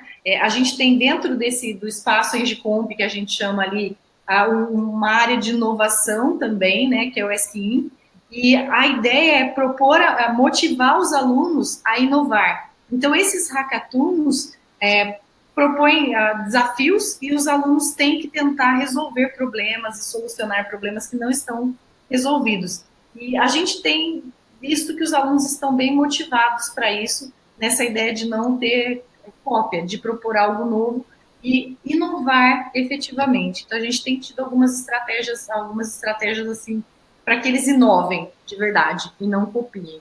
Não é fácil, Sérgio. Não, imagina. Imagina. Acho que essa abordagem de apresentar problemas e pequenas variações, e isso ajuda bastante. Porque quando você coloca alguma coisa um pouco aberta, é difícil o cara conseguir copiar alguma coisa pronta na internet. Exato. Você deixar uma ponta aberta, você fala assim, não, agora você se vira. É muito comum nessa disciplina, não chega a dizer, mas professor, aqui eu faço de que jeito? Eu faço do jeito A ou do jeito B? Eu falo, o que você quiser. Não, mas qual que é melhor? Não tem melhor. O jeito A é mais barato, o jeito B é mais rápido. Mas tem o C também, que o circuito fica menor. Então, assim, você coloca mais dúvida na cabeça dele e deixa ele tomar aquela decisão. Ele acaba saindo com uma peça que tem um pouco de cada coisa, e ele realmente tem que aprender para poder juntar aquilo tudo. Não dá, chega uma hora que só o Ctrl-C, Ctrl-V não adianta. Então, eu acho que essa peça, deixar um pouco aberto, falar, você tem que fechar por você, é um ponto interessante para fugir, que é o problema que a gente vê em algumas outras faculdades ou alguns cursos, que o cara ensina a fazer demo de Arduino. Isso. O cara vai lá, ensina a piscar LED, agora vai lá, ensina a mexer com o motor. Aí depois que o cara aprendeu 17 demos, ele acha que ele virou engenheiro. Então, eu acho que assim, deixar um projeto mais aberto, como a Clínica falou, é um desespero para o professor, mas é um caminho interessante para a educação. Trabalho. Mas eu acho muito bom o que o Arduino faz no final da história, porque como a minha disciplina não usa Arduino, eles vêm 6 períodos trabalhando com Arduino, então os caras já fizeram o que você imaginar, né? Já copiaram 1001 módulos, já ligaram 1001 tranqueira nesse Arduino. Aí, de repente, ele não tem nada mais. Se ele copiar, é do cara do lado. Ele não consegue pegar, por exemplo, um módulo pronto e traduzir aquilo num código para um Cortex. O próprio C++ do Arduino dá alguns problemas para ele, né? Então ele acaba sendo obrigado a fazer e tem o contraponto. Então o contraponto para mim é muito legal, porque ele vê, pô, eu fazia assim, agora eu faço desse jeito. Isso é uma experiência de aprendizagem muito legal, muito interessante. Bacana, bacana. Pedi para o Fábio passar para o próximo slide aí, Fábio.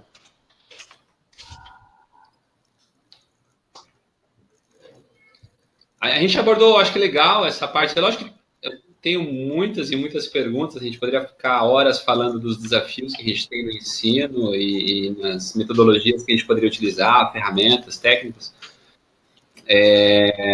Mas eu queria falar um pouquinho também sobre as responsabilidades do aluno, né, que está aprendendo. Porque não é só a instituição e o professor que tem o objetivo de ensinar o aluno, mas o aluno ele tem certas responsabilidades para aprender também e ir atrás, né? Essa metodologia de ensino por projeto é bacana, porque força o aluno a entrar a fundo nesse processo de aprendizagem, né? Mas eu tenho uma visão de que os 4 ou 5 anos ali de faculdade, de universidade, não são suficientes, né, para o aluno poder aprender tudo que ele talvez poderia aprender para ele poder entrar no mercado de trabalho, seja para abrir uma empresa, ou seja para trabalhar em alguma empresa, né? Então, o que o aluno poderia fazer durante a graduação dele, né, para aprender mais, né? Não sei, talvez criar uma conta no GitHub, começar a escrever algum programa para fazer alguma coisa, começar a projetar um robozinho, em paralelo com o que ele está aprendendo na faculdade. Então, está aprendendo um tópico sobre inteligência artificial, ele pode, talvez, tentar aplicar isso criando um robozinho capaz de identificar imagens, não sei. Então, que tipo de atitudes o aluno poderia tomar para aprender, né? Lógico que isso também envolve muito dele gostar da área, né? E querer aprender, mas que tipo de atitudes o aluno poderia ter para aprender em paralelo com o ensino da faculdade, da universidade? Eu vou roubar a resposta do Fábio. Escrever artigo com embarcados. Acho que é legal. Assim, a questão a Kalinka deu várias ideias legais. A questão do Makerspace, participar de Hackerspace. Tem vários campeonatos que eu vejo o Embarcados colocando. Teve da Qualcomm, teve do pessoal acho que da ST, tem várias que eles vão dar as placas, você monta o produto, você entrega. Eu acho que participar disso é legal. De preferência, se conseguir uma tutoria de um professor da área para fazer uma pesquisa, também é um negócio bastante interessante, porque ele pode te direcionar naquilo que talvez é mais interessante de aprender. E, pessoal, só cortei todo mundo antes, né? Desculpa, eu vou ter que sair agora, tive um probleminha agora, mas bom restinho de webinar para vocês, tá? Desculpa só ter que sair meio corrido agora no finalzinho, por isso que eu cortei para poder dar os meus 15 centavos de ideia nessa última questão. Legal, obrigado, viu, Rodrigo? Um abração. Um abraço. Até mais. Tchau, tchau. O que você acha, Marcelo? O Rodrigo falou de participação em hackathons, isso é bacana, né? Porque você aprende bastante. Uhum. Participar em eventos, escrever artigos, né? O processo, eu acredito, eu comecei a escrever no meu blog há mais ou menos 10 anos e eu sinto muito isso. Eu consigo consolidar meus conhecimentos escrevendo, né? Muito mais do que simplesmente lendo ou fazendo. Quando eu escrevo, eu acabo estruturando muitas informações na minha cabeça. Isso é bem legal, porque a gente aprende bastante realmente escrevendo. Então, escrever artigos, seja para Embarcados ou para um blog pessoal, esse é um ponto bem bacana. O que você acha mais que o aluno poderia fazer? Esses pontos são excelentes, eu concordo e não tenho dúvida disso. A gente tem, né, já na seleção, uma dificuldade de material humano para a área, né? Então, se você for olhar, cerca de 15% dos alunos que decidem fazer universidade vão para a área de engenharia e ciências. Nós já começamos com um filtro lá atrás. E dentro desse filtro a gente tem que se formar, se ter embarcado e ser um especialista ou gostar da área. Então, realmente, o cara, para se destacar, ele está sendo aí uma minoria. Mas tem coisa para ser feita. Eu gosto muito, quando eu entrevisto as pessoas, quando você vê que ela tem lastro na internet do que ela faz. Então, eu publico, faço código e publico. Ok, eu participo do Hacker.io, que é um negócio que tem muita gente no mundo inteiro publicando projeto, solução, né? Isso eu acho fantástico também. Então, você, quando analisa um profissional desse, mesmo que você saiba, esse código aqui não está muito bom, mas é um código que ele fez quando ele estava aprendendo. Então, se você, como é um entrevistador que vai escolher uma pessoa dessa ou não, provavelmente você vai dar mais atenção para ela, né? Ela tem lastro, não é necessário ela só escrever um currículo e te enviar com o que ela quis colocar no currículo. Ela está apoiada nas ações que ela tomou. Então, isso eu acho muito legal. Publica o seu trabalho, faz lá o seu blog, coloca algo no vídeo, traz isso para que as pessoas vejam, comentem e critiquem. Viva com a crítica também. Muita gente vai falar mal disso que você está fazendo. Azar, cara, segue seu trabalho. Né? Esse é um ponto que ajuda muito. Eu aprendi muito escrevendo também, tá?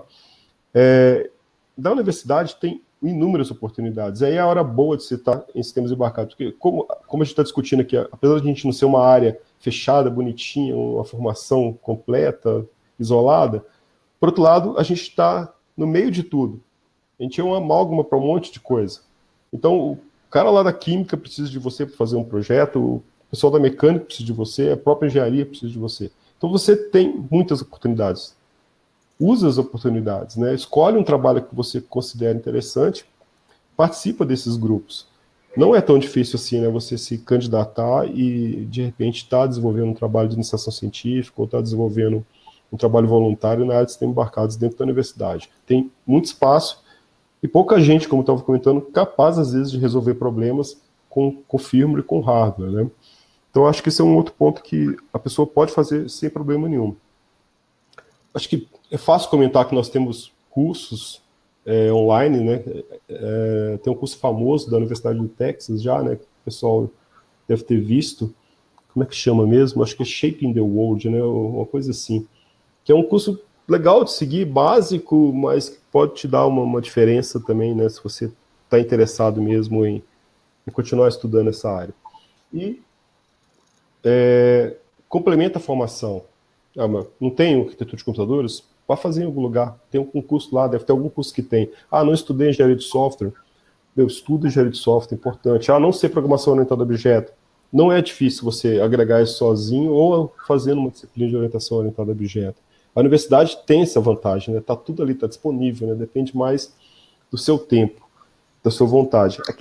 A geração atual, ela tem dificuldade em gerir um pouco o tempo dela, né? Eu percebo nos alunos que eles fazem 100 coisas ao mesmo tempo e tem dificuldade em pôr foco, né? Até mesmo dentro do laboratório, de um problema, às vezes, de sistema embarcado, que você fica horas, às vezes, para tirar um bug, que é um ponto e vírgula. Essa sentada de 4 horas não é algo que eles estão acostumados a fazer, né? Então, é uma disciplina também que ele precisa adotar para olhar para a área como diferente e potencial no futuro, né? Não sei se era bem isso que eu... Legal, é isso mesmo. Tem mais alguma coisa para destacar, Kaline? Eu tenho. Eu acho que o aluno não pode ficar parado esperando que o professor dê tudo para ele. Ele tem que tomar a iniciativa, não é na sala de aula que ele vai aprender tudo. Vai junto com o que o Marcelo está falando, né? O aluno tem que procurar a oportunidade. Se ele quer, vai atrás de um professor que trabalha com isso, ele vai ser colocado para trabalhar num projeto, seja de iniciação científica, seja como monitor do espaço maker, seja como auxiliar numa disciplina de sistemas embarcados, ou seja, existe várias outras oportunidades, além dele sentar sozinho ali e começar a escrever o código dele, ou usar a placa dele, ou ele tem possibilidades de, estando, por exemplo, na universidade, correr atrás. Vai atrás, não fica parado. Existem vários cursos, mesmo artigos do Embarcados, várias coisas na internet que ele pode ir atrás, blogs que ele pode ficar sabendo e procurar essas informações, né? Então, você tem projetos, diversos projetos, né? O pessoal aqui no blog estava falando do Fórmula, do Baja, são projetos que a gente tem aqui na USP também para desenvolvimento de veículos. Então, o cara vai ter que usar uma placa ali, um sistema embarcado para trabalhar com a parte do processamento das informações que ele tem dentro do carro, ou que ele tem dentro do avião, ou que ele tem dentro de qualquer robô, ou de um computador, ou de um celular. Então, vai fazer um projeto de extensão, vai conversar com as pessoas que te rodeiam. Não adianta você ficar sentado, parado dentro da sala de aula, achando que o professor vai te dar todo o conteúdo possível. Não é possível, não dá. A gente, como docente, a gente não consegue passar tudo para o aluno. Ele vai ter que buscar coisas fora, ele tem que levantar, ele tem que sair, ele tem que ter proatividade. Então, acredito que foi assim que o Marcelo aprendeu, foi assim que eu aprendi, foi assim que você aprendeu, é assim que a gente conseguiu as coisas, não foi só através do professor. O professor dá as dicas, o professor pode ser buscado dentro e fora da sala de aula para ser o direcionador da pessoa, mas ele tem que poder correr atrás, ele tem que tomar iniciativa e ter proatividade. Eu acho que isso é o que vai fazer o grande diferencial, e isso é responsabilidade do aluno, né? Então, a vontade, a determinação, o trabalho, né? E levantar, o que eu falo é tirar a bunda da cadeira e fazer, isso é com o aluno, né? A gente, como docente, pode tentar dar um foco, pode tentar dar uma boa direção para o aluno, mas o restante é com ele, né? Então, não dá para ele jogar toda a responsabilidade em cima do docente que não ensina, que não dá, que não passa. A gente tem todos os meios para dar o direcionamento e ele levantar e fazer a parte dele. Isso molda até depois um perfil de profissional, né? Exato. Que eu acho que, né, quem precisa de um profissional da área de embarcado quer um cara desse, porque não tem nada tão certo e tão pronto, né? Então, pô, ele tem um diferencial só de atitude. Só aí ele já está na frente de muita gente.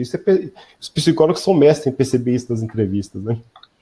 E os cursos e as unidades, né, as instituições têm que tentar dar todo o suporte e infraestrutura para isso. Então, aí volta naquele ponto que a gente estava comentando, que a gente faz o nosso papel, tenta mostrar tudo que a gente está fazendo para mobilizar a unidade, mobilizar os coordenadores e passando essa estrutura para cima até chegar na direção e nos reitores para que possam investir mais nos cursos e permitir que a gente continue fazendo um bom trabalho aí e dando um bom suporte para os alunos.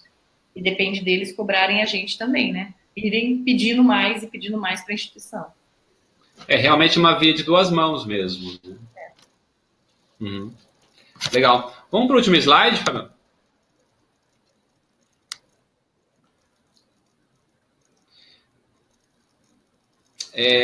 O último ponto que eu queria tocar aqui é com relação às empresas, né? Eu vejo muitos profissionais que estão começando reclamando de vagas de estagiário, né? Muitas empresas, não sei se muitas, mas acontece bastante que eu vejo, né, de empresas contratarem profissionais novos e recém-formados como estagiário, que seria, em teoria, uma vaga para o profissional aprender dentro da empresa, né? Contrata o profissional para ele produzir dentro da empresa, né? E o profissional, às vezes, acaba nem aprendendo muito do que ele deveria aprender, né? E as empresas acabam exigindo até muito dele, né?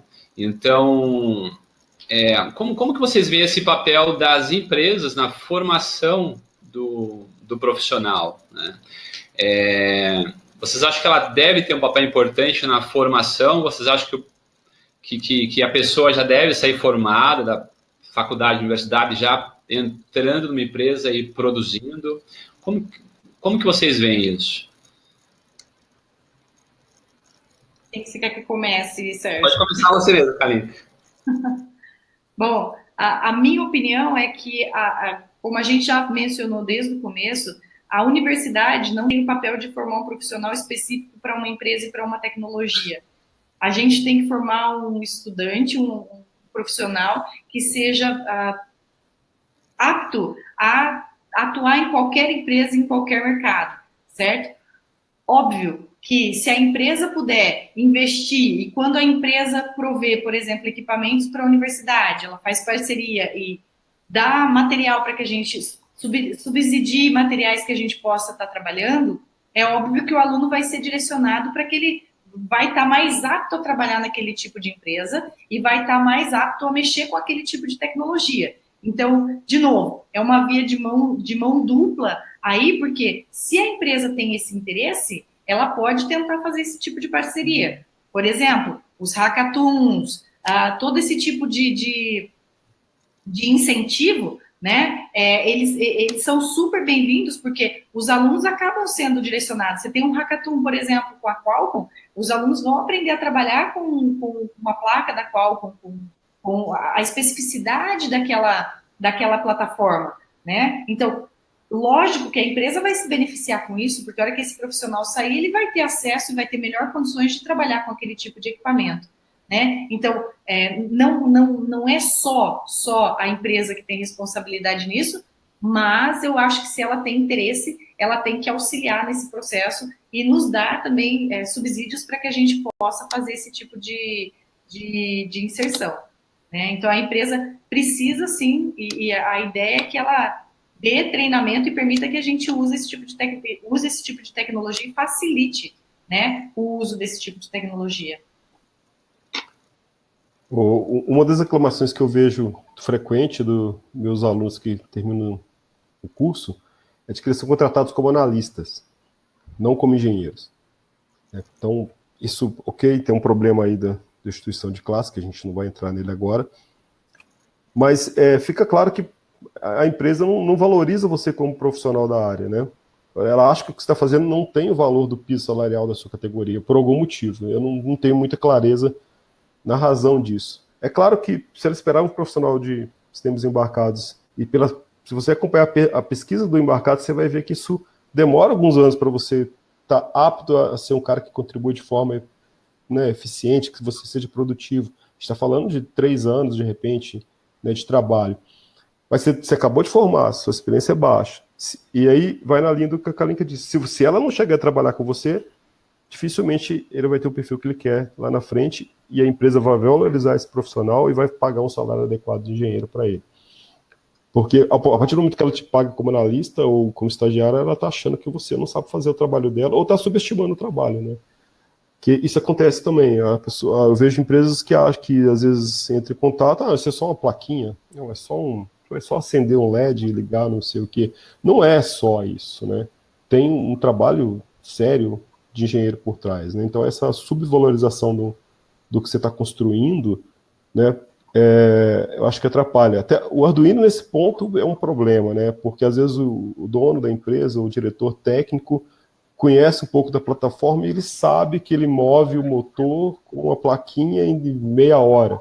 Ele não entende que você vai demorar um pouquinho mais que isso para fazer uma placa sua, um acionamento sem problemas e um código que funcione, que ele pode pôr no produto dele. Então, é complicado, né? Tem um processo de educação também com quem está fazendo e ofertando serviços aí, né? Não sei, acho que eu não sou especialista nessa área da empresa, mas... Eu vejo muitas vagas malucas, assim, do tipo requisitando um profissional que conheça desenvolvimento de device drivers em C para ARM, com conhecimentos em web, com PHP, banco de dados SQL. Nossa. Como assim, né? Difícil, né? Esse cara não está formado, não adianta, ele vai ter que trabalhar para isso, né? A menos que ele tenha feito muita coisa durante a graduação dele. Né? Sem dúvida. Faz um programa de trainee, né? A empresa poderia fazer isso. Faz um programa de trainee, verifica quais são os talentos que tem ali, quais são os alunos potenciais, treina esses caras no ponto específico da sua necessidade, do seu ramo de atuação, né? E depois você fica com eles com salário digno, adequado, né? Então, a gente tem aberto espaço, né, no curso em Gicomp, na BCC, Bacharelado em Ciência da Computação, Ciência de Sistemas de Informação, espaço para as empresas, por exemplo, darem cursos, palestras, né, nas feiras de profissão, as empresas também vêm, nas semanas de computação, semana de engenharia de computação, hackathons, a gente tem tentado abrir esse canal e funcionar como intermediário aí para que a gente possa permitir tanto que as empresas cheguem aos alunos, quanto que os alunos cheguem às empresas.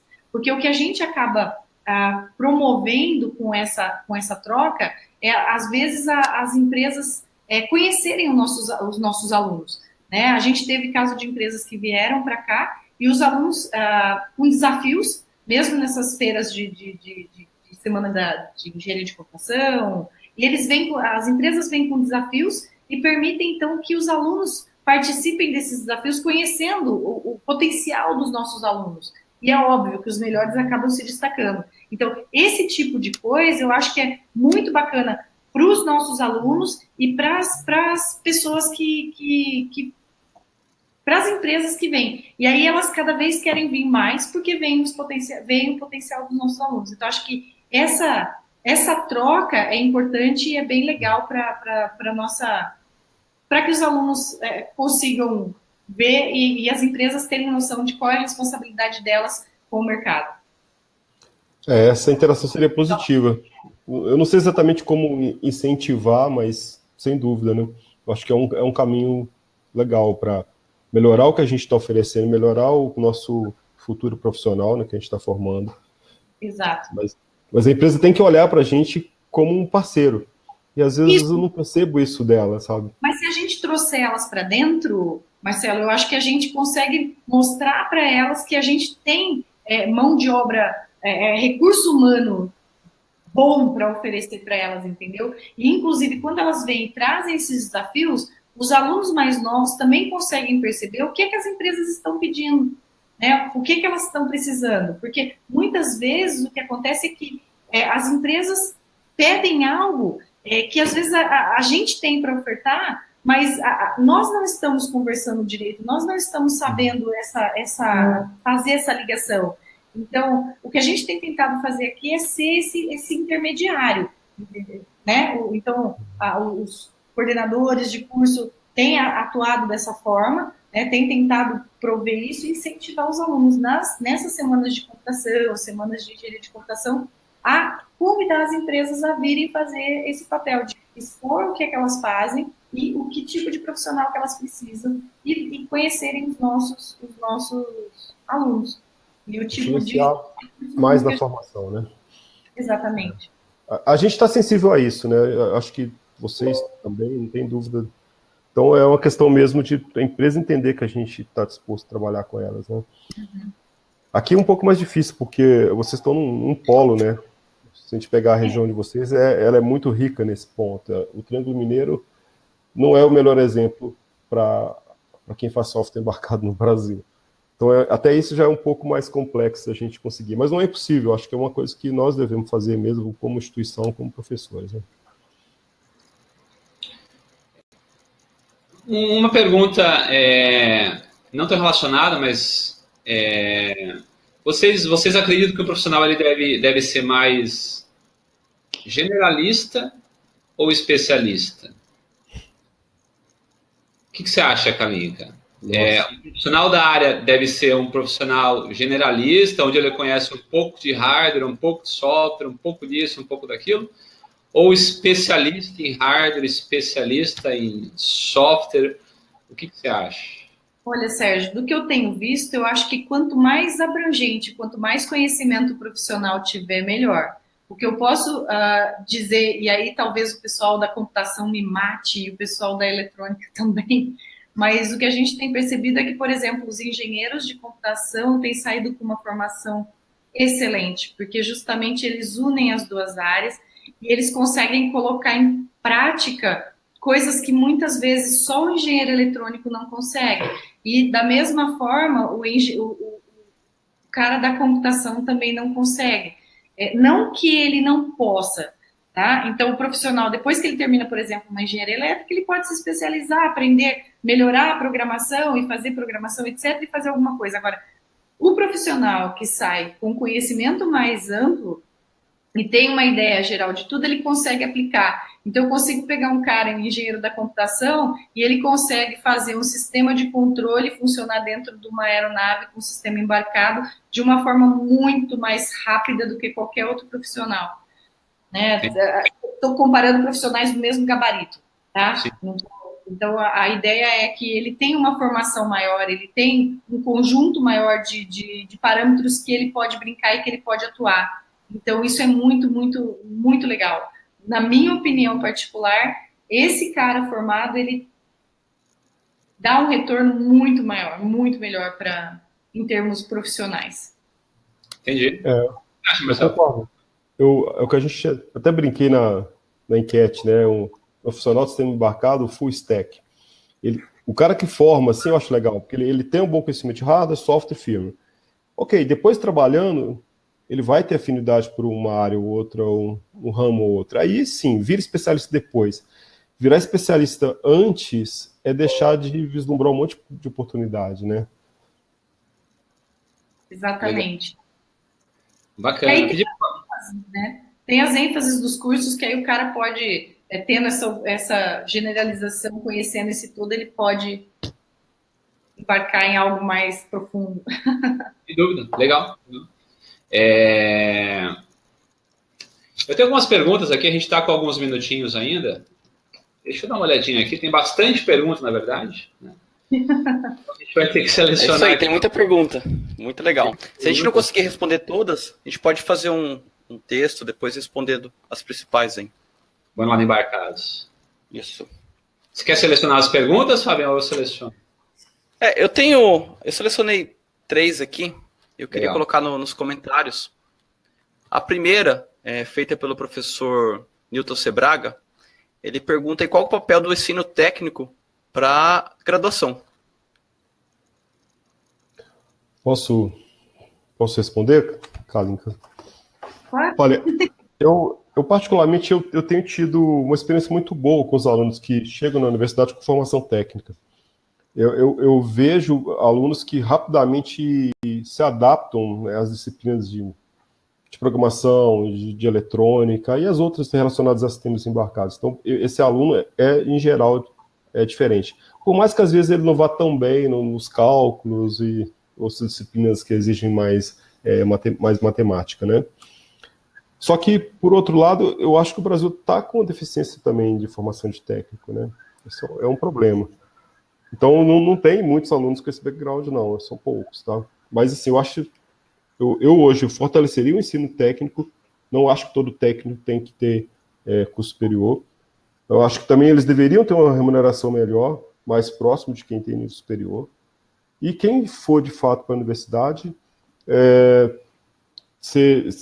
ter uma complementação mais técnica, mais teórica, maior, mais abrangente, para se formar como um bom engenheiro no final. Mas a pergunta original eu acho sensacional, tenho gostado bastante dos alunos que têm curso técnico no currículo. Beleza, mais algum comentário? Eu posso falar por mim também, eu tenho formação técnica, né? Para mim foi extremamente essencial. Eu acho que uma formação técnica, né, ela acaba te inserindo no mercado de trabalho, né, antes até de você começar a sua graduação, né? Então, quando me formei técnico, já fui para o mercado de trabalho trabalhar com eletrônica, né? Muito antes de eu pensar numa graduação. Eu acho que todo e qualquer aluno graduando, se possível, né, às vezes não é tão possível, mas se possível, o quanto antes ele conseguir se introduzir no mercado de trabalho, melhor, né? Porque deixar para se formar, no final de tudo, tentar entrar no mercado, fica muito mais difícil e muito mais concorrido, né? Então, quanto mais ele conseguir em termos de experiência durante os estudos, né, melhor. E o ensino técnico ajuda bastante, né? Porque acaba introduzindo o aluno antes no mercado de trabalho, ele acaba tendo experiências antes de ele se graduar. Eu acho isso bem bacana. E como você já está estudando, fazendo segundo grau, por que não aliar isso a um curso técnico, né? Já faz tudo junto. Não vejo por que não. Eu acho isso extremamente importante, principalmente aí para a nossa área. Só que o técnico não precisa ser técnico, né? O cara pode vir, por exemplo, com conhecimento de uma OBR, coisas desse tipo, ele não precisa ter necessariamente uma formação técnica e não necessariamente os que têm formação técnica vão fazer uma graduação ou vão continuar numa faculdade e nem por isso vão estar desmerecidos ou deixando de fazer o papel deles, né? Eu acho que cada um tem seu espaço, mas obviamente que a gente, quando o aluno vem com esse conhecimento, principalmente com uma lógica, um conhecimento lógico da coisa, uma concepção mais bem formada, isso é bem interessante e a gente também não acha ruim que eles venham com esse conhecimento de antemão, e é por isso que a gente tem tentado levar isso para a graduação, né? Não só a forma de pensar, então raciocínio lógico, mas também robótica como meio deles começarem a colocar a mão na massa e essas Olimpíadas aí de robótica, etc., para começar a dar o gostinho para eles do que é brincar com essas plaquinhas e com esses sistemas embarcados. Bacana. O Júlio perguntou se a carga horária nas universidades não é excessiva. A carga horária na universidade? Isso. Se é excessiva. Olha, mas, por exemplo, quando você tem um curso de graduação, por exemplo, em engenharia, você tem um conteúdo mínimo que é exigido pelo MEC. Então, você tem disciplinas obrigatórias e uma quantidade mínima de créditos que você tem que fazer para que você seja considerado engenheiro. Então, o MEC exige isso, né? O CREA exige isso, e tem um núcleo básico que você tem que conhecer, e, obviamente, que depois você tem uma série de disciplinas optativas aí que você pode ir se especializando e decidindo para qual é a melhor área, o que melhor te agrada e o que melhor te cabe, né? Então, não acho que seja excessivo, eu acho que são conteúdos mínimos aí que você tem que ter e obrigatórios para que tenha uma formação, porque, afinal de contas, se você for botar um sistema desse para funcionar numa aeronave, você vai estar viajando com pessoas lá dentro, e a gente tem sistemas embarcados dentro de aviões, dentro de carros, e isso põe em risco pessoas, né, vidas. E vai ter um engenheiro que vai ter que ser responsável por aquilo. Então, ele tem que ser um engenheiro e tem que ter um conteúdo mínimo necessário que ele tem que aprender. Eu acho que os alunos às vezes ficam com essa impressão da falta ou da pouca importância do conjunto de disciplinas que ele é obrigado a fazer. Mas se for olhar, no final a gente está trabalhando uma mudança curricular, a gente está praticamente pronta, e você vai ver que a gente já está trabalhando no mínimo. Quando você pega toda a legislação que você tem que atender, o MEC, CREA, etc., você está no mínimo já. Você já tirou aquilo que era gordura em tudo quanto é lugar. E é um curso extenso. O curso de engenharia não é um curso fácil mesmo, né? É difícil mesmo. Então, eu não acho, não. Eu acho que por mim teria mais coisas, mas aí fica difícil colocar mais coisas hoje em dia. Bacana. Uma pergunta minha. Onde que o CREA entra nessa jogada, hein? Difícil, hein? Vai, Olha, Marcelo, vou deixar essa eu venho há anos reclamando da função do CREA com relação, especificamente, aos termos embarcados, né? Hoje a gente tem um CREA muito atuante quando você pega lá engenharia civil, né, e as áreas mais tradicionais, a área de engenharia elétrica, transmissão, geração de energia, o CREA sabe trabalhar com isso. Mas quando você coloca uma área de microinformática, de sistemas embarcados por CREA, ele não sabe o que faz com isso. Então, esse é um problema. Ele precisa hoje, por exemplo, treinar um fiscal. Como que o fiscal vai entrar na sua empresa, ser embarcado, descobrir que o trabalho que está sendo feito é ou não é para o engenheiro? Eles não perceberam ainda o tanto que isso é sério, né? A Kalenka está dando exemplo de avião, de carro. Eu sei que essas empresas que fazem avião e carro não vão cometer esse erro, mas a gente tem nos cenários hoje, por exemplo, de internet das coisas, tem um monte de empresinha fazendo sensores conectados na internet. Tá, minimamente você teria que pensar, né, em segurança para isso. Quem que está fazendo isso? Como é que o CREA vai lá fiscalizar? Como é que ele consegue entender quem de fato construiu aquilo? Quem que é o responsável de errado por isso? Você consegue fazer um ART do firmware que você fez? Como é que eu provo o meu currículo no CREA como o engenheiro civil prova? Sabe, ele tem um monte de buraco, um monte de lacuna. E eu vivo reclamando. E elas não mudam. Eles continuam trabalhando para 2, 3 cursos diferentes. Eu não consigo convencer um aluno que está formando que ele tem que pagar R$400 por ano para uma entidade que não trabalha para ele. E aí o aluno está certo. Só que o aluno está errado no momento que ele não vai lá comigo brigar com o pessoal do CREA para mudar a situação, para treinar o técnico, para treinar o fiscal, para mudar a instituição do CREA para que ela te atenda.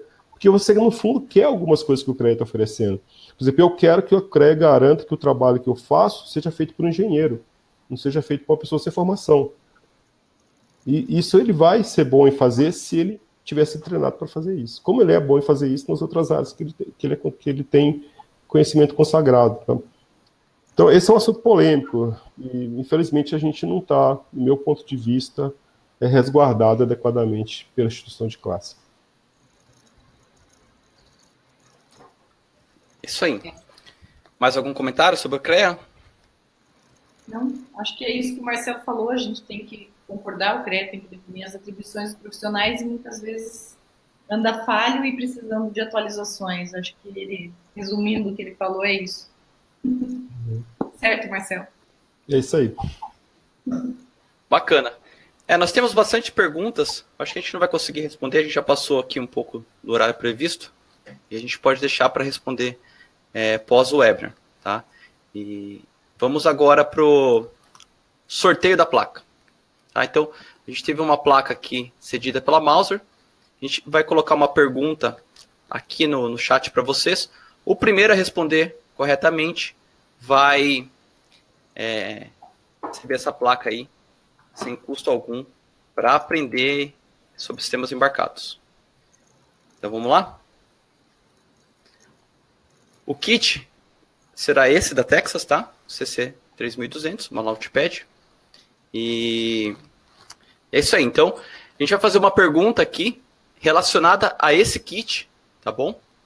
E o primeiro a responder... Pode participar também, não? Não. Maldade.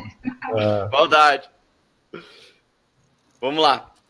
O primeiro a responder corretamente a pergunta no texto, a gente vai entrar em contato e aí a gente dá o procedimento aí para enviar. Tá bom? Então vamos lá, fiquem atentos aí. Pergunta enviada.